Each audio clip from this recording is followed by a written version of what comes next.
Today we're upgrading an old system. I'll show you some of the stuff that people used to do and why the way we do it now is so much better. A quick little walkthrough. I already started pulling a couple of the panels off the roof. This is a old in-phase system where they used an inverter called an M190. M190s were prone to... Alright, well, I don't remember where I was at when the phone rang and shut my video off. But anyway, so this is an old in-phase system. In-phase had an issue back in the day. They said they had a 1% failure rate. But that 1% would happen on serial numbers 001, 002, not spread out across 1,000 inverters. So when the system has one problem, they eventually all fail. This one, you can see, has already had a whole bunch of them replaced. I think I've probably replaced about half the inverters in this system alone. I did not install this system originally. But we're doing an upgrade to it now. In-phase sent out all the stuff to do it. It's right down there in those boxes. Comes with new inverters, new cabling and monitoring unit. You can see this family has a bunch of chickens and ducks and stuff. There's actually right down here in the grass, right there, that little white spot, that's an egg. I don't know why it's over there, but it is. The dogs were guarding it a little while ago. But anyway, so I'm taking them all off. I'm trying to keep as many of the panels up on here on the roof as we can, just because it's more labor intensive to take them down and then bring them back up. So we'll see how it goes. All right, so I just got the bottom row off. You can see the original installer did no cable management. They just left all the stuff just hanging all over the roof and all that good stuff. So I got all the inverters off, and then I went to go check and see what size the lag bolt is that's going into the roof. And you can see this one here, it's broken off, so it's not even open. And it looks like there's a hole there. And I think probably the rest of the lag bolt might be up in there or something. Yeah, this needed to be fixed.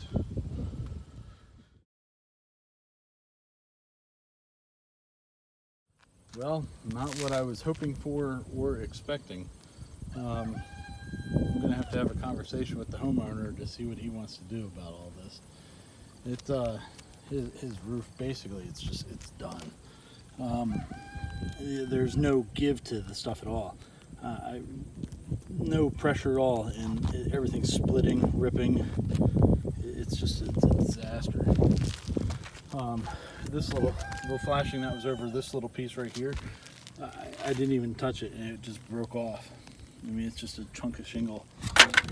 You put a pry bar under there and just try to lift the shingles up a little bit just to get anything underneath of them, and to be able to slip a piece of flashing up under, and it rips and tears. It's just disintegrating with every movement. So I'm putting a halt to it right now until I talk. Welcome back to another episode of the Solar Diaries, and we're finally back here on this rooftop that had the issues with the shingles themselves that I was going to do an upgrade for. Not sure if I still have the original footage or not, so this might be the first time that you're seeing this roof. And but let me show you what we're dealing with right now. It's the beginning of January, so the last time that I was out here was November, I believe, and started taking off the panels and saw some issues with the shingles and all that, and decided we need to have somebody look at this roof before we continue with the inverter upgrade. So that's where we're at right now. Let me show you a little bit, and then we'll get back into why it took this long to get back out here. So like many roofs, this roof has a satellite dish on it. It's also had another satellite dish at some point, and another satellite dish at some point. The homeowner doesn't think that this roof is 20 years old. They don't think it's 15 years old, but it's pretty beat up. Let me show you some of the other stuff. Besides that, you can kind of see it. You might be able to see it here. See this, that. This is the shingles just breaking. Haven't even touched them. Yeah, look, they're all torn. I mean, it's a mess. There's a bunch up here. Look, you can even see through it. Around this pipe is all torn. It's not in good shape. This is some of the scary stuff that happens. Look, I mean, so they lag bolted directly into the roof here. So this sealant is just covering up a bolt, and then there's just a little piece of flashing put up underneath there, and you can see it only goes to here. So any water that's coming in here is still getting underneath of that flashing. So it's doing no good whatsoever. And then they, all the stuff is run externally, which I don't like on a residential installation. I like hiding stuff inside as much as possible, but like I said, I didn't do it. So, yeah, so I'd taken off the panels off of this one and taken off this bottom rail, and then I called it a day because it was just that bad. So I met up with the homeowner, and we came up here and we're checking it out, and we both agreed, yeah, we need to get somebody to look at this. He was trying to get the warranty on the roof to cover replacing it, and I guess that didn't work. And then he had a roofer come out and also check it out for like hail damage and stuff like that. And the roofer, I guess, cited some spots. And they submitted it to the insurance, and eventually the insurance declined it. So homeowner has decided to go ahead and redo the entire roof, and so we got to pull this whole system off and store it until the roofer comes. Supposedly the roofer is starting next week, but it is January and the temperature's dropping and all that good stuff, so I don't know, but this week is supposed to be pretty iffy. Besides today, the temperature is supposed to be good, but we're supposed to get a lot of rain, and I think tomorrow we're supposed to get some snow. It's not gonna stick, it's too warm, but it's still supposed to do something, but what are you gonna do? So the goal today is to pull off all the panels and all the rail and get it ready for the roofers to come and pull everything else off. Originally what the homeowner wanted to do is he wanted to do this upgrade to the system here, and then we were looking at putting panels on the back side of this building here, this new garage that he has, because this is like due south right here, so it's a really good roof for it. The trees are kind of close to it, but it's not bad.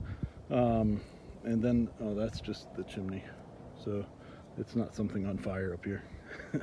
But yeah, but having to redo this roof has kind of put a kibosh on that for the moment. But yeah, so this system, we're looking at it here. There's a junction box there. I had to replace that junction box at one point because it was a disaster. It just like disintegrated itself. And then it comes over here to this junction box.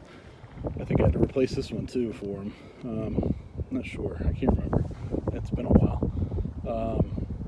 Just because like the junction boxes that the original installer used were like not outdoor rated or anything. I mean, it was pretty ugly. Then what happens here is that the conduit goes there down front to where the meter and all that good stuff is down front. So it'll all end up all being unhooked here. We're gonna to unattach it from the roof so that it's free and the roofers can get up underneath of there. And when we come back, we'll put everything in the way it really should have been from the get-go. So, all right, it's time to get to work. All right, all the panels are off and all the inverters are off and wiring. I was coming back over here, and there was a ground wire that went between these two, let's see, right around here, around these two rails. I mean, I was carrying like the third to last panel and tripped over it and sprained my ankle. It hurts, but got to keep on moving and get this thing off. I've got about an hour until I got to go pick up my son from school, so I'm gonna pull these out of the roof and seal up the holes and call it a day. So get back to work. A little bit. All the rails are off, and then what I do, because I'm not, you know, the weather's going to be crap, and you never know what's going to happen here with water or rain or snow. So it might take the roofer guys, you know, a week or 2 weeks or whatever it is to come out. So there's all kinds of penetrations in the roof. So you got to fill them. There's two. I mean, this is a disaster one here. I mean, the guy that, I guess, the company that put this thing in just didn't do a really good job. These had like clamps on them on the conduit, and they were just screwed into the roof with like wood screws that were all rusted, and two of them just broke off because they were rusted so bad. And then these two junction boxes were rusted, so I put this roof sealant on there, the polyurethane sealant in the holes, just to make sure that it stays watertight. And I did that for all of the penetration points across the roof. So, rails are sitting there. I got them hanging off so I can get off the roof onto the deck, and I can grab them off from there. And then we're done for the day. All right, well, everything's off the roof. Everything's prepped for the roofers to come out, and we're done here for the day. So enter your catchphrase here, and we'll see you next time.